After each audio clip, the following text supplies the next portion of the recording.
মাথায় যখন বিরিয়ানির ভূত চাপে তখন আমাকে আর কে আটকায়। ফ্রিজে ছিল 3 থেকে 4 টুকরা মাংস, সেই 3 থেকে 4 টুকরা মাংস দিয়ে কিন্তু আজকে বিরিয়ানি রান্না করে ফেললাম। আর হ্যাঁ, এই বিরিয়ানিটা রান্না কিন্তু অনেক আগেই করা ছিল। ভিডিওটা আপনাদের সাথে আজকে শেয়ার করছি, আশা করি ভালো লাগবে। হ্যালো এভরিওয়ান, আসসালামু আলাইকুম। আশা করি সবাই ভালো আছেন, আমিও ভালো আছি। আমি চলে আসলাম আমার পেজ থেকে, হ্যানাজ ড্রিম কিচেন পেজ থেকে। আমি হ্যানা আপনাদের মাঝখানে আরও একটি সুন্দর দিনের সুন্দর ভিডিও নিয়ে, আশা করি ভালো লাগবে। তো যখন আমার বিরিয়ানি খাওয়ার ভূত চাপে তখন মাংস থাক আর না থাক, যেভাবেই হোক, ডিম হোক, আলু হোক, যেভাবে হোক আমাকে কিন্তু বিরিয়ানি রান্না করে খেতেই হবে, যেহেতু বিরিয়ানি রান্নার ভূত আমার মাথায় চেপেছে। তো যাই হোক, এমনই কিছুদিন আগে এত বিরিয়ানি খেতে মন চাচ্ছিল আমার, কিন্তু অলমোস্ট প্রায় দুপুরে রান্না শেষ। তারপর ভাবলাম না, আজকে তো বিরিয়ানি রান্না করতেই হবে। তো ভাবলাম এখানে ফ্রিজে যেহেতু অল্প একটু পরিমাণ মাংস ছিল, এখানে দেখেন বিরিয়ানির মশলা ছাড়া কিন্তু আমি এখানে বিরিয়ানি রান্না করছি। আপনারা ভাববেন যে বিরিয়ানির মশলা ছাড়া কি আবার বিরিয়ানি হয়? আরে ভাই, হয় হয়। আপনারা একটু যদি ট্রাই করে দেখবেন, যদি না হয় তাহলে আমাকে বলবেন। এখানে আমি কিন্তু রোস্টের মশলা দিয়েছি, আপনাদের সাথে আর হয়তো প্যাকেটটা শেয়ার করিনি। তো সব ধরনের গুঁড়া মশলা দিয়ে, মানে এখন আমি রোস্টের মশলা দিয়ে, এখানে দেখতে পাচ্ছেন খুবই অল্প পরিমাণে মাংস। তারপর আমি দিয়ে দিলাম এখানে লিকুইড দুধ দেওয়ার পরে একদম যখন একদম মাখা মাখা অবস্থায় হয়ে গেছে, তখন আমি এর মধ্যে কিন্তু একটু পরিমাণ পানি দিয়ে দিব, মানে আরেকটু সিদ্ধ হওয়ার জন্য পানি দিয়ে দিব। তো দেখেন এখানে একদম গ্রেভি টাইপের হয়ে গেছে, মাশাল্লাহ অনেক সুন্দর হয়েছে। তো এখন যে ধুয়ে রাখা চাল ছিল, চালের পরিমাণও কিন্তু আমি এখানে খুবই কম নিয়েছি, কারণ আমি যেহেতু একা খাবো বা আমার বাচ্চারা খেতে পারে, কারণ দুপুরে সবার জন্য কিন্তু রান্না অলমোস্ট প্রায় শেষ।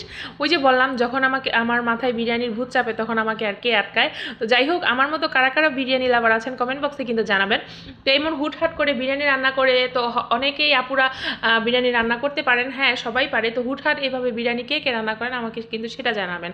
তো এখন আমি যেটা করব, চালটা ভালোভাবে মশলার সাথে মিশিয়ে তো সুন্দরভাবে এখানে আমি ফুটন্ত গরম পানি দিয়ে দিব। অলওয়েজ কিন্তু আপনারা চেষ্টা করবেন, বিরিয়ানি হোক পোলাও হোক, আপনারা ফুটন্ত গরম পানি দেওয়ার চেষ্টা করবেন। তো যাই হোক, মশলাটার সাথে কিন্তু খুব ভালোভাবে আমি চালটা মিশাচ্ছিলাম।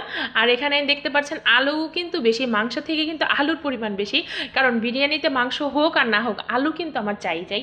আলু না হলে কিন্তু বিরিয়ানি সম্পূর্ণ স্বাদটা আর আসে না। আর কাচ্চি হোক, বিরিয়ানি হোক, তেহারি হোক, আলু কিন্তু এখানে দিতেই হবে, মানে এটা হচ্ছে আমার পার্সোনাল চয়েস। তো এখানে যেটা বলেছিলাম, ফুটন্ত গরম পানি দিয়ে দিব আমি। ফ্লাক্সের ভিতরে, মানে ইলেকট্রিক যে কেটলগুলো আছে ওইখানে পানি গরম করে নিয়েছিলাম, আমার পরিমাণ মতো পানি কিন্তু আমি এখানে দিয়ে দিয়েছি। এখন আমি ঢাকা দিয়ে ঢেকে দিব সুন্দর করে। আর যখন একদম ঢাকা উঠে যাবে, একদম দেখেন পানিটাও কমে গেছে আর সিদ্ধ হয়ে গেছে, তখন আমি 3-4টা মরিচ ভেঙে মাঝখান থেকে দিয়ে দিলাম, কারণ বেশি দিব না, আমার বাচ্চারা যদি খায় তাহলে বেশি ঝাল হয়ে যাবে। আমি এখানে কিন্তু ব্ল্যাক পেপারও ইউজ করেছি। তো এখানে যত ধরনের মশলা আর কি ঘরোয়া মশলা ছিল, বাড়তি ঝামেলা করিনি। বাড়তি ঝামেলা করতে গেলে দেখা যায় অনেক দেরি হয়ে যাবে। তো যাই হোক, এটা হচ্ছে আমাদের গ্রামের একটা দৃশ্য, মানে আমাদের বাড়ির পাশেই খালের দৃশ্য, কাশফুল হয়েছে। আসলে মনের শান্তি হোক, বড় শান্তি হোক, চোখের শান্তি হোক, এত ভালো লাগে এই জায়গাগুলোতে যেতে।